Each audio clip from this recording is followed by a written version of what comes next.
Conversations of Race in America on WSGW. Now, here is your host, Kareem Bowen.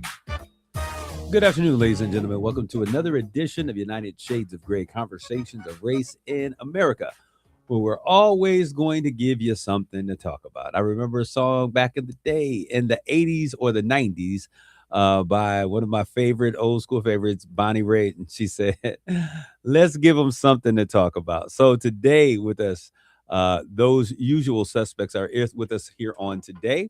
If you're looking via our social media stream, you'll see two other very young, I don't know if I'd say attractive, but debonair young men, or an old guy and a young guy. But we have Mark Bassett, my co-host. Mark, what's going on?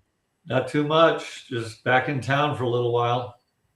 Mark has been out doing a ton of work, visiting kids, all of that great stuff. And now he's back. We're going to talk about what he's got going on most recently, because I think it's something that we all have to deal with. And that's when we talk about our parents who are, that we're getting older. You know, a part of life is that you come in, you're young, you're youthful, you get older, you get your driver's license, and then you die. No, not so much in that order, but life has stages, and so his parents are entering into that next stage of life. So I'm interested in that, Mark. But we also have our producer who's in the social media stream. He's also on air with us today.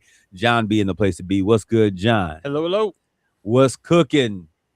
So we're here today, and so I want to get it. Mark, you were sharing with us before we got on air, and I just want you to talk, because I'm looking. My mom is now, she's entered that, I don't want to say twilight.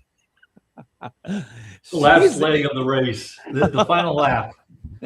Mom's in the twilight zone. The bell lap. Mom, yeah, she's 70 years old, right? 70 plus years old. Oh, that's still young. I mean, it is, but but it's you got more years behind you. Actually, both of us, I as well. We have probably more years behind us than we have ahead of us. And then when you hit 70, the reality of life and our mortality begins to be a real issue. Mark, she fell a couple of days ago doing something that she always does, going up a step, and this is why it was interesting to me. She was going, there's a small step in the one of the bathrooms on the lower level, and I think she was going in to do some laundry. I don't know if the sheets got her leg or whatever, but she fell. So yesterday was kind of a day of crisis, and we're kind of like, oh, I hope she's okay. At that age, it's crazy to say that at that age, because she doesn't seem old to me, because she's always been mom. You start wondering about, hey, you can't get broken hips and those things. So gratefully she's fine. Someone that age that breaks a hip is like 50%. I mean, it's high. So. Yeah, it's so these are all concerns. And it was a great concern. So yesterday I spent a little bit of time just kind of making sure she was okay. But you're dealing with parents who are just a little bit older, and they're at another stage of life. When we talk about twilight years, I guess that would be what we're talking about. So Mark, share with us what's going on. Sure. Well, my dad is 80, just turned 89 actually while we were there. We were there last week for 5 days. My mom is 86. My dad, I would say, has been in kind of a long, steady, slow decline physically and kind of mentally. So it's difficult for him to get around. He's very weak. He's lost a lot of weight. He's also starting to not be able to control his bladder especially well. And then mentally, he's still, I think he knows what he wants to say, and he's got an idea in his brain. He's cognizant, but he has a super hard time communicating it because he can't find the words. So if he wants to go to, say, down the hall, he'll say, well, I really want to go, and he can't find the down the hall, and he'll try to explain it different ways, but he knows what he wants to do. My mom has basically been taking care of him because he can't take care of himself, but she's 86. So the pressure physically and mentally of doing that for a while now really caught up with her. She's had to go to the hospital a couple times in the last month. She fell as well. Another time we don't know exactly, but she needed to go to the hospital. Fortunately, they have a group of friends that were able to come in and stay with my dad, because again, he can't probably even spend the night alone, without somebody. I mean, what's been kind of surprising to me, unfortunately, my mom doesn't listen to the show, is just this super rapid decline mentally for her. So physically, she can still get around. She's fine. And what's really gone is her short-term memory. So like you can explain to her, Mom, you have to press this button to turn off the alarm clock. And 30 seconds later, it's like you didn't even have the discussion. And, that'll go on every 30 seconds for 25 minutes, And so it's obviously to the point now, her trying to take care of my dad, it's a recipe for disaster.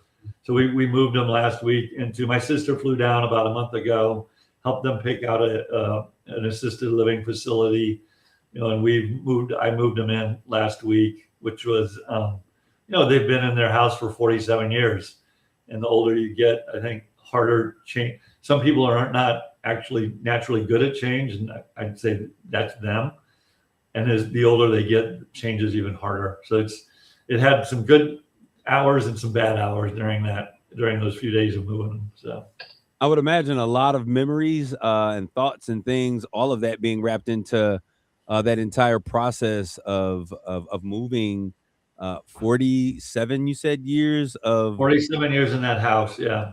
So what do you do, Mark? Okay. And I think that this conversation to me, it's super interesting because I think so many people have to deal with this. This is an inevitable part of life. How do you manage, like, really just emotionally, just thinking out the process of moving parents at a very vulnerable age out of a place that is the only place that they know to call home? 47 years of movement. What do you do with the stuff? How does that happen? What did you do? This is kind of one step at a time. They're not, the way we were able to get them to move, it was to say, like, well, your house is still there. And if this is a disaster, you can kind of go back to your house. Obviously, we're never going to let that happen. And so, this is, for us anyway, this is a step-by-step process. The first step was just to get them out of the house into assisted living. You typically have to furnish those places. So she worked with a friend of hers to pick out the furniture she wanted to use, as well as, artwork and stuff for the walls. Frankly, the hardest thing was getting their clothes in their bathrooms moved because, friends tried to come in there and help her pick out stuff ahead. She would have none of it. There was always an excuse she couldn't do it. So when the movers came, it all had to go, and so the hard part, frankly, was everything is in this much smaller facility room. And now I have to work with my dad and mom to say, okay, you can have only less than half of your clothes.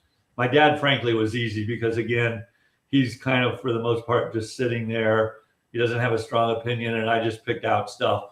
My mom was the really, really tough one because she just feels like she needs everything. And there's like super nice clothes that she still has. And I'm like, Mom, where are you going to wear these? And she's like, well, when I lecture at church. And I'm like, well, Mom, you haven't lectured at church for like 5 years, but you'd have that same conversation every 3 minutes. We're like, well, isn't there a coat closet in here? No, Mom, there's not a coat closet in here. 3 minutes later, well, isn't there a coat closet in here? No, Mom, there's not. So basically, I tried a bunch of different lines of logic to get her to downsize. Finally, it was like, well, what do you need for the summer? Let's just choose that. Let's take the winter stuff home, and I'll put it back in your closet, and you can have one of your friends, go flip-flop clothes as the seasons change. So knowing that the reality is she's not going to need heavy winter clothes because she's hardly ever going to be leaving the facility. So Mark, for you as a son, and you say you and your sister, we're doing this work. Okay, so you as a son and your sister, what is the emotional impact for you, Mark? Because for me, frankly, I don't even want to think about that time coming.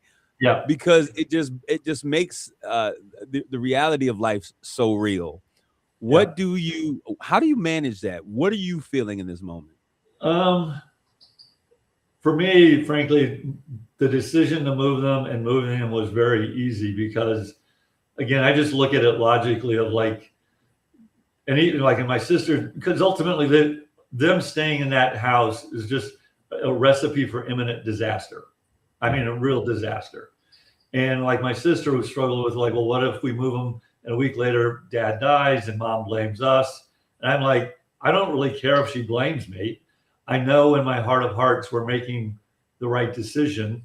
And you know, and I've kind of spent a career making really tough decisions that most people don't want to make. But I made them because I felt like they're the right decision, and it doesn't bother me. How do you separate that emotion when it's something in your personal life? Like at work, yeah, I'll make a tough decision. But if I've out always in been good at family- compartmentalizing those things, Jonathan. Like I've had to fire friends. Yeah, I've always been good at like, this is this is what I have to do, and Hey, I Bob, don't I got good news. Dinner and drinks are on me tonight. The Yeah. bad news is you got to leave right now. You're fired. You gotta leave. You gotta leave. Well, yeah, you gotta leave. So Mark, Yeah, Go ahead. It's just Go ahead. to me, it was an easy decision. I have no regrets.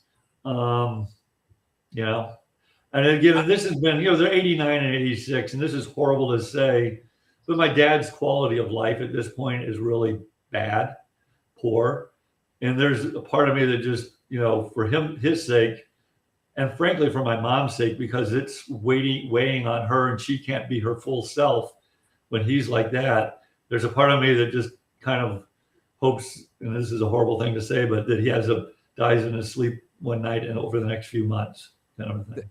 that was a very, very hard thing to hear, Mark.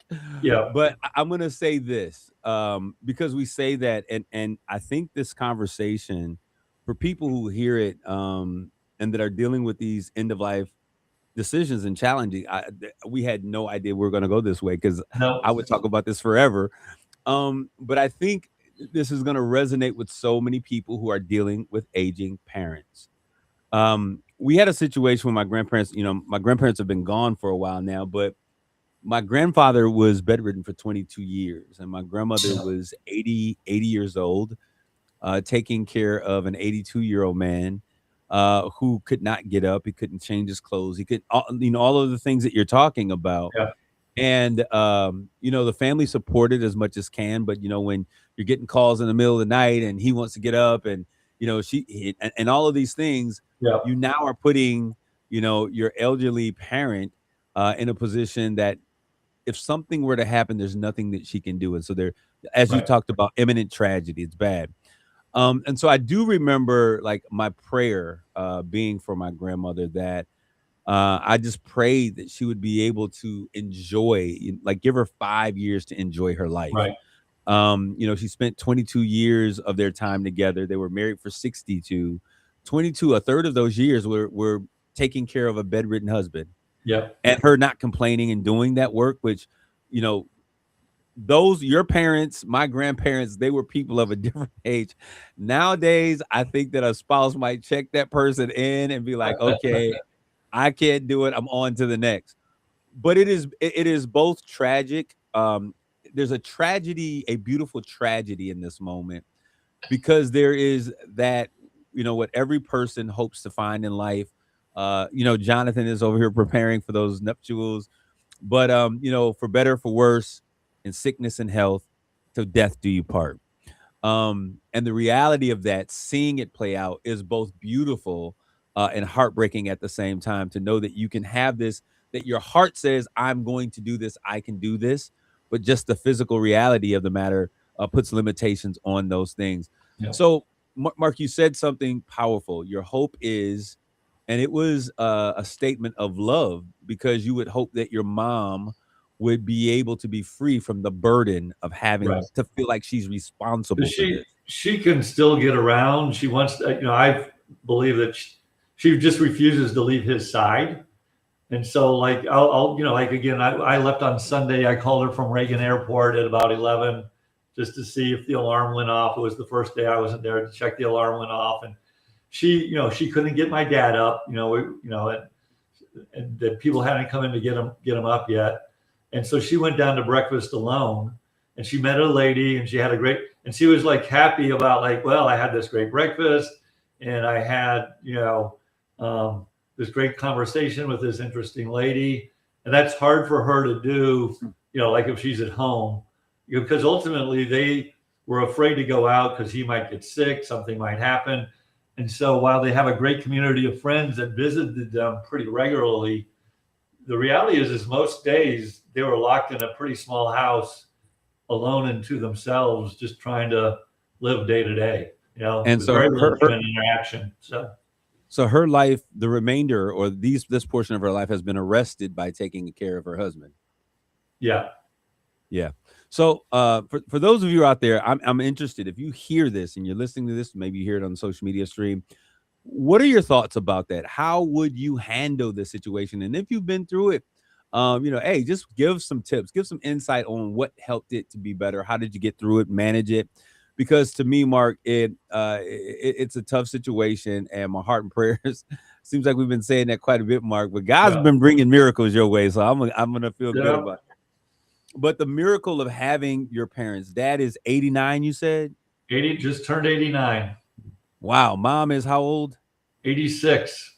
Man, that is a real blessing in and of itself.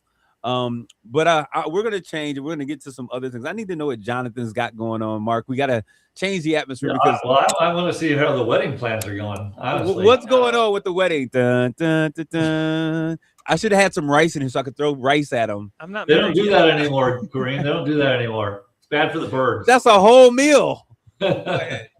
What's going on, Jonathan? How are the plans going? It's going good. Things are like, the thing was early on in this whole process, she made it very clear that her family loves planning events like this. Yeah. And so they've really taken it on big time. And there have been a few things that she and I are like, no, this is going to be this way. Okay. But it's been going very smooth. What are one of those things, Jonathan? If you don't mind, like, what are one of the things that you thought were kind of like, oh no, we want to own this piece of this? The desserts at the reception. And I'm not going to say any more than that. That's important. You get the wrong dessert at the reception, it could be a nightmare. But go ahead, That's Mark. the most important thing. Are you going to have? What do you have, Jonathan? You're going to have? I'm not going to say any more than that. My fiance is a baker, a really, really, really good baker. Okay, fiance with the good baking skills. Okay, we see you. And she has very developed opinions about what she wants at her reception, and I support her wholeheartedly. Hey, does it have anything to do with what I'm doing right now, Jonathan? I don't know what you're doing right now. I'm cheesing. Oh, no. Okay. I just thought I would ask. Okay. But for those of you who are out there, when you see this, you're like, okay, what was that whole piece that Kareem just did? That was a colloquialism. And when I did this simply meant clock that. Like, okay, I see you. Okay, so because I know half the world is like, clock that. Then the rest of them were like, okay, what is he doing? Why is he? I don't know what that means, but I'm too old, I guess. I just gave it to you, Mark. I'm helping you to understand the current situation. Okay. So, Jonathan, tux, what color are we wearing? I'm wearing black. Classic black? Classic black. The groomsmen are wearing like a beige. Okay. Are you going to wear a top hat and tails? No. And I'm just wearing a peak lapel, shawl collar, or notch collar tuxedo. Suit. A suit. Okay. Yeah. Interesting. A black suit. Interesting. Okay. What's interesting about a black suit? Isn't that kind of standard? Oh, instead of a tux, you mean? Instead of a tux. Yeah. Well, is it a formal wedding? Obviously, it's not formal then. No, if you're Mark, wearing a suit, it's not formal. Mark, let me bring you back just a couple generations down. This is kind of the trend that many couples are doing. They're getting away from the stuffy tuxedo that you rent at a store, and they buy a nice quality suit, get it tailored to fit how they need it to fit. And now they have that, and they can use it. It's a practical way to live. Out of curiosity, why not blue, Jonathan? A dark blue or something versus it black. goes well with your eyes, Jonathan. The blue does. Well, and it would go well with the tan suits that your groomsmen are wearing. I could do that, I guess. Like a navy blue is what you're talking about? Yeah, because it's more versatile than a black suit. You think funeral when you think black suit. Mark, you know this is your space. Mark, it is my space. No. Jonathan, I'll be happy to take you shopping. Well, are you going to pay, Mark? Hold on, Jonathan. Let me work this out for you. For Jonathan, I'll be happy to buy him a good suit. Oh, Jonathan, score. Hey, I got the accessories. I got the accessories. We can go down to Somerset. We're going to dress you up, powder your bottom, and get you out there on the runway. I think this is a show. Shopping with Jonathan for his wedding. Shopping with Jonathan. Oh, gosh. Okay, so wait a minute. We got an offer on the table that I think that this is. I might take you up on it. I'll be in touch. Mark, listen, let me tell you this. I've seen Mark's collection. Mark likes to dress. Mark's dressed well, and Mark likes quality. So if Mark is inviting you to his world, getting a suit by Mark is being invited into a new world. But if he's interested in doing that, I would do the accessories. I'll do accessories, Mark. What does that mean? Like shirt and tie and shoes? What do you mean accessories? Shirt, ties. If you want to do shoes, we'll do shoes and what else? Socks. Okay, got it. Okay. We're gonna make him a well-dressed We're gonna man. go down to Somerset. We'll go down to Somerset. That's Lord. yeah. Can I put it on layaway? I'll get the tie this month, the shirt next month. No, but I think and I think that this is a great idea. I love it, Jonathan. What do you say to this proposal? I would need to take it up with my fiance because she's smiling, going, "Are you crazy? Take the deal. I'm not. This is deal or no deal." I wouldn't get a crazy suit. I would get just a classic navy blue suit. We would probably go to J. Crew. You're a thin, tall, thin guy. You'd probably be able to find one right off the rack. I've got a number of J. Crew suits. They're pretty good. We could get you some Cole Haan shoes to go with the gray suit. I mean, the blue suit. So. I hate that I'm saying this, and I never thought I would say this in a million years, but I'm feeling like Wayne Brady here on Deal or No Deal. Jonathan, are you going to take the suit that's behind door number 1? Are you going to take this deal that Mark is going through? What say you, Jonathan? I'm not giving an answer until I clear it with my fiance. You're going to be married a long time, a smart man. All right, we're gonna take a quick break. I want those of you out there in the social media stream, should Jonathan take the suit? Take the suit. We're going to get him dressed up, powder him like a baby, and put him on that runway. We're going to take a quick commercial break. We'll be back with more United Shades of Gray.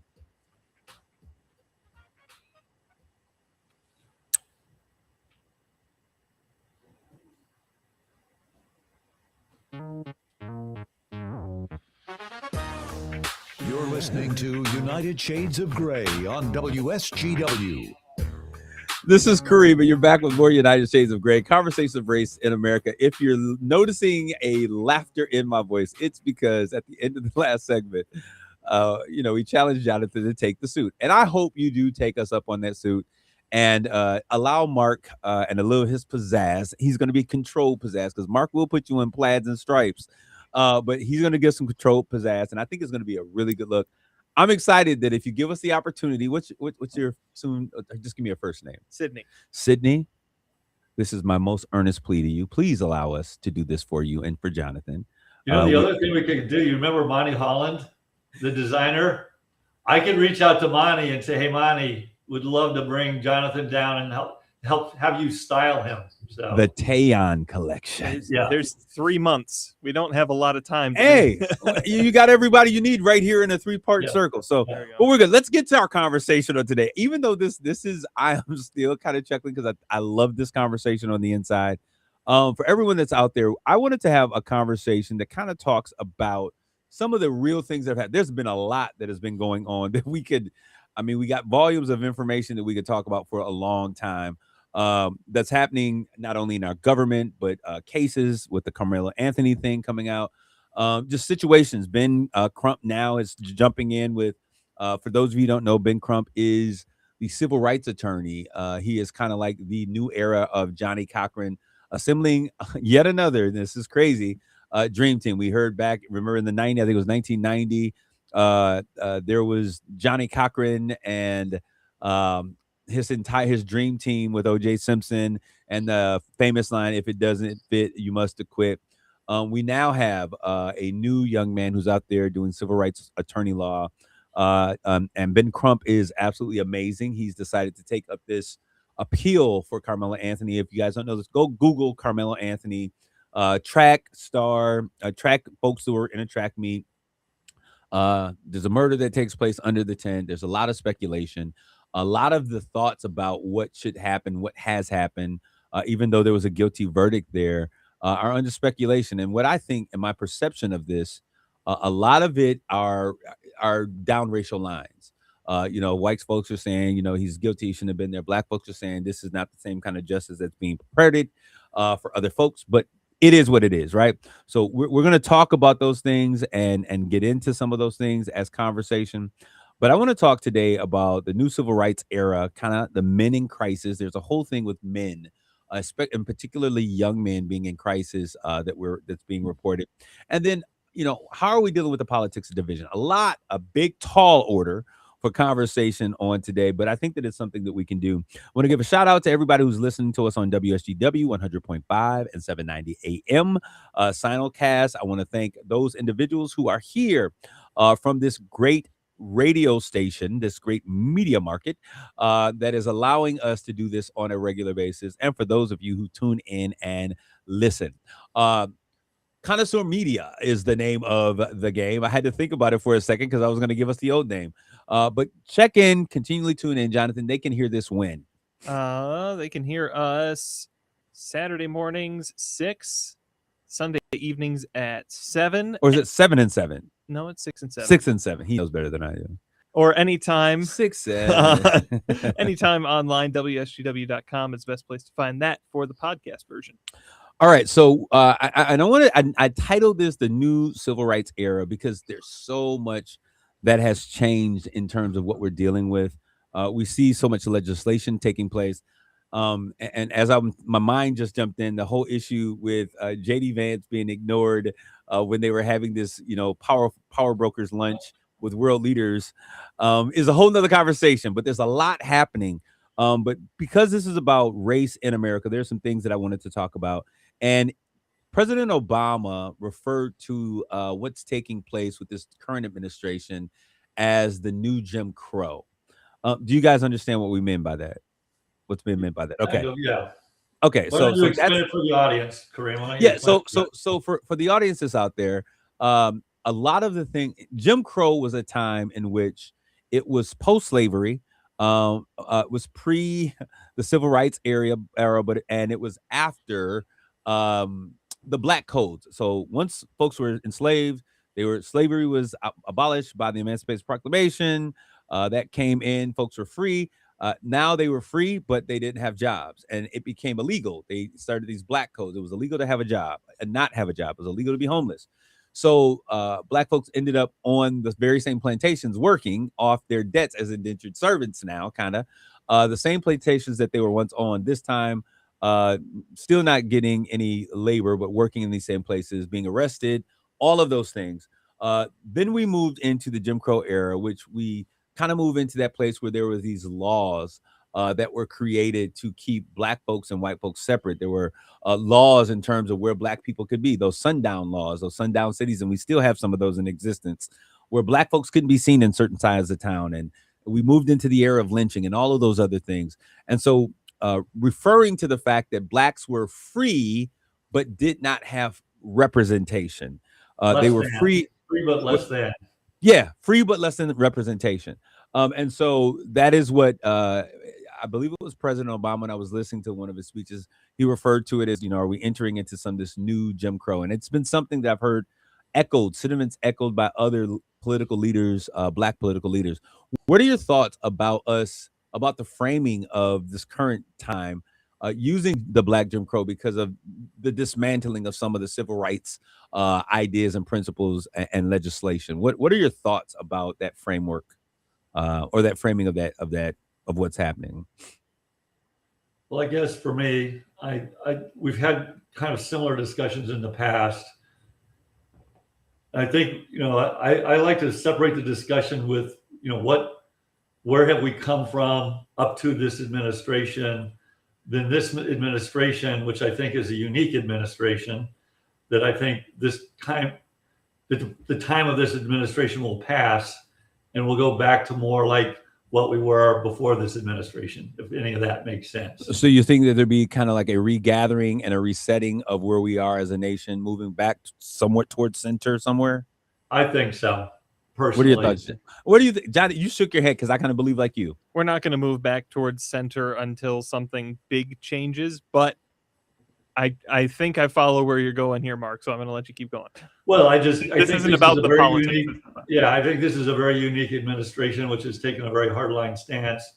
I like I said, I think it's hard to look at everything that's been done and the actions of this administration and not come to a conclusion that some of a lot of this is kind of racially motivated, and ultimately it is what it is, and it's a huge step backward, I think, from where we were. I do think it won't happen instantaneously as soon as this administration ends, but I think there will be a movement back towards the center that will take time. I think, Okay. So where were we before this administration? I think, again, we've talked about this before as well. I think it's hard to argue that we haven't come a long way in moving towards racial and gender equality. Are we where we need to be? Probably not, but it's miles from where it was, 70 years ago.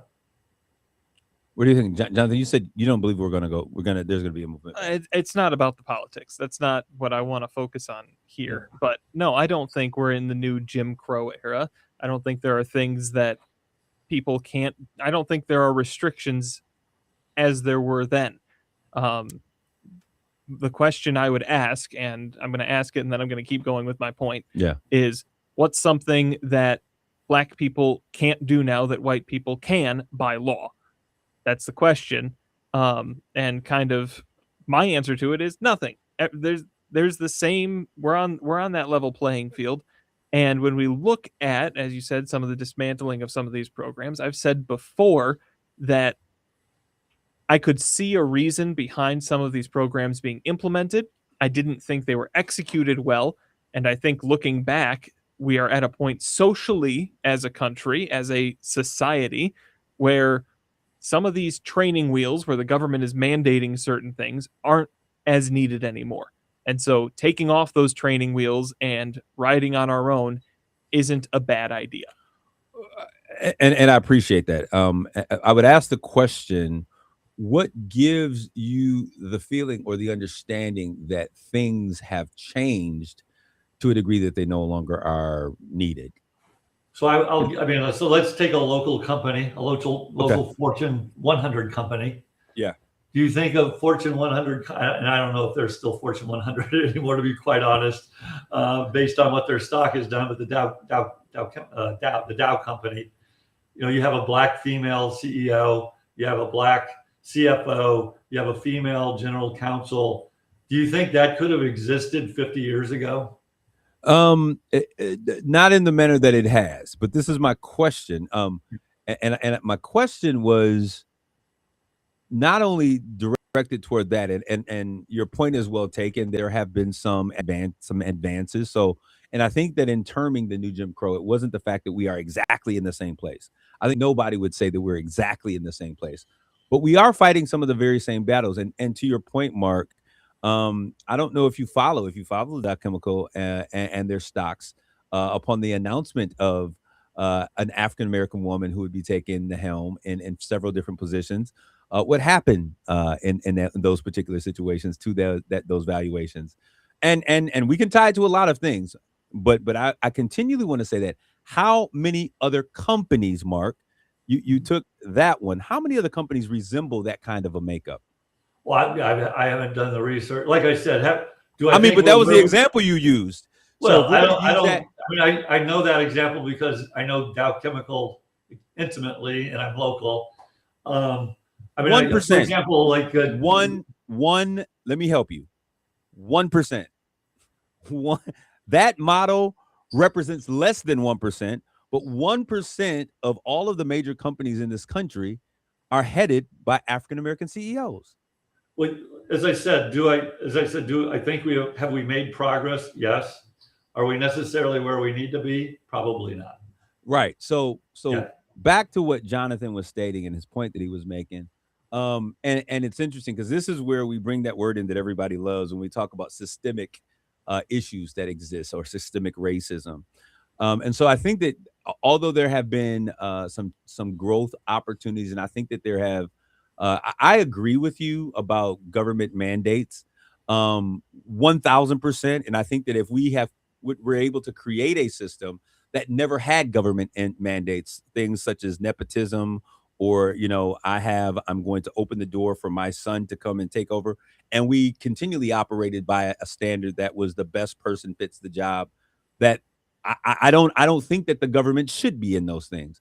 However, and for those who are listening, the reason that the government said that we needed to get involved and start mandating certain principles and ideologies, not mandating who gets a job, but mandating the fact that the pool that the selection comes from, and Mark, you'll understand this by your company that you work, the pool has to be consistent or at least reflective of the population. And so what would happen was the states would say, hey, we gave up our slaves. We didn't want to do it. And it was, the Mason-Dixon line. It was a fight for slavery. The Civil War was about a fight for slavery, nothing else. And in doing so, not only are we giving up our slaves, we're not willing to give up these freedoms to these newcomers or these folks that are here in this nation.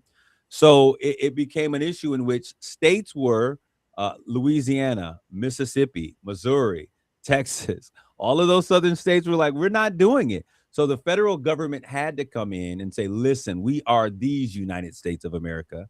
And this Constitution, though flawed, it implies and it should mean the same thing for all people. And so that is why the federal government got involved, was because the states refused to have the equality option in how they were governing and how they were moving in mobility. That's why we have so many Black people in federal government, or had previous to this administration. I think the fundamental question in my mind, though, is do you still need that? I mean, this is, I think, Jonathan, I'm speaking for you, so correct me if I'm wrong. Your argument was we had those laws historically because they were needed.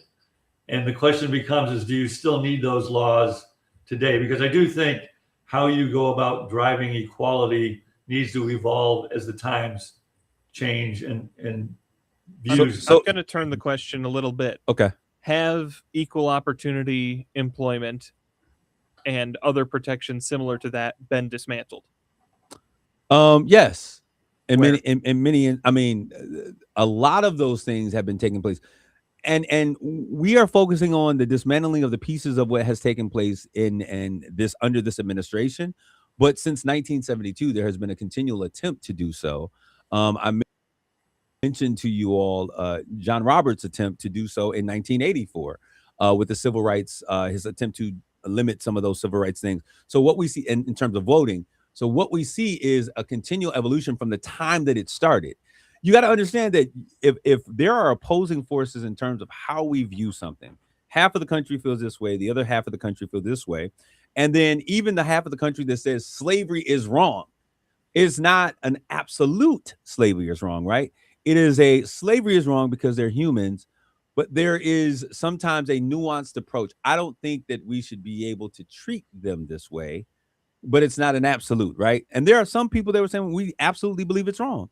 So in these things, as you go, the Constitution was written before slavery was abolished.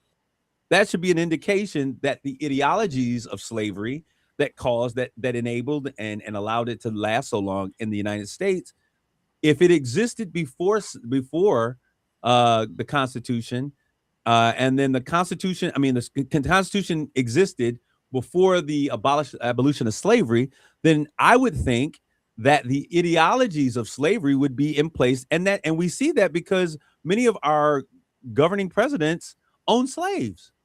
So the ideas and principles of discrimination, of degradation of a particular people were held by the founding fathers of our nation. So they're going to create an ideal. We weren't even considered a full human. So it didn't apply to us. And so those principles and those ideas and those systems and those policies were inherent. And that's what we mean when we say when we say that something is a systemic. They are inherent in the process. You're leaving out a heck of a lot of historical context in that. Well, not everybody, that was not the prevailing necessarily. The prevailing, everybody owned slaves and this is what it's going to be. There were abolitionists at the founding of the Black, country. whites, absolutely. Many of them were involved with the founding fathers. Many early drafts of our founding documents include exhortations against slavery, and that's a movement that grew. Is an exhortation an inclusion of? So here's the thing. in order to remain unified, they made concessions. And we'd rather unfortunately, concede yes, to allow slaves to exist than to divide the union. And that's bad. Right. Like I'm not bad. saying I think it's very bad. But you leave that out, and it's everybody thought slavery was a good thing back then. Hold on. Go ahead. That opinion, that abolitionist idea grew. We go through the Civil War, we go through the Civil Rights Movement. And I would rather take a generational look at it of who's in charge right now. Is it the current generation? Like where are the generations lying? What world did they grow up in?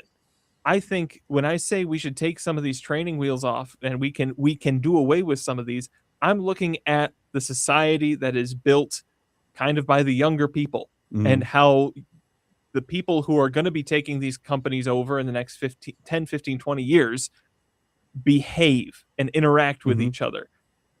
And I would say we're moving in such a right direction that a lot of these protections are doing more harm than good in certain instances. And that's kind of the opinion that is driving some of this policy. Harm to who? Who's being harmed? When people are incentivizing hiring based on skin color, there's harm to people that aren't that skin color. I don't think that there's an incentivization of that, but I think that there is a drive to get people to understand that. I'm talking about laws. Okay. I'm not talking about other programs. Private entities can do what private entities want to do. Absolutely. So we were talking about laws before we jumped 70 years forward. And I was saying, which I think any reasonably minded person would say, that if I'm going to create a game, and let's call this game the game of rocks. I'm going to create a game, and I'm in this game. We're defining what rocks are. And I see these boulders over here. I don't consider those boulders rocks. So I'm going to put in this game, all of the people that are going to make and define the laws are all going to be these smaller rocks. And as we continue, we're going to 100 years down the road, we're going to say, maybe those boulders are rocks. We'll let them come in and be rocks. All of the key positions that are at the table are all small rocks. All of the land and everything that's been purchased, if you're looking at Monopoly, was all purchased by the small rocks. We're going to say, hey, we're going to let you come in. Now you're going to be considered rocks, but we're not going to let you on the board. Now you got to spin your dice and get a double deuce before you can come and play the game. And now let's go 125 years after that. That's where we're at. So what I'm saying is there has been in this nation an incentivization. If you want to talk about incentives, there's been an incentive to not have Black folks involved in politics for a very long time. And then when we got to this idea of creating a more perfect union and extending that, the extension went beyond Black people and began to benefit white women. And so what I'm saying to you, and I agree with you on, is that the government should not be the entity that has to do it. We as people, as Americans, should say this is best for us, a more perfect union. But we do not, because we have an inability to look beyond ourselves and to really try to benefit ourselves over other people. That is the element of capitalism. Me, my, four, and no more. That's human nature. Don't attribute that to capitalism. But I think that they go together. Everything. But I think that they go together. I think it is human nature, and I think that capitalism is how do we exercise human nature that we can end out on top of this situation. This is a conversation that we're not going to leave. We're going to come back to this next week, and we're going to continue because I think that there are a lot of conversations that are surrounding, and we're going to get into this. Are we really a more perfect union? Are we moving forward, or are some of the things that we're doing trending backwards? Are we better than we are, as you say, Jonathan? And it's just the media that is portraying things as being so divisive, or do we have work to do as a nation? Mark, I want to thank you. Mark is like, hey, I'm over here in my own zen. I want to thank you guys for tuning in today. God bless you all. Take care of yourselves and each other. Grace and peace.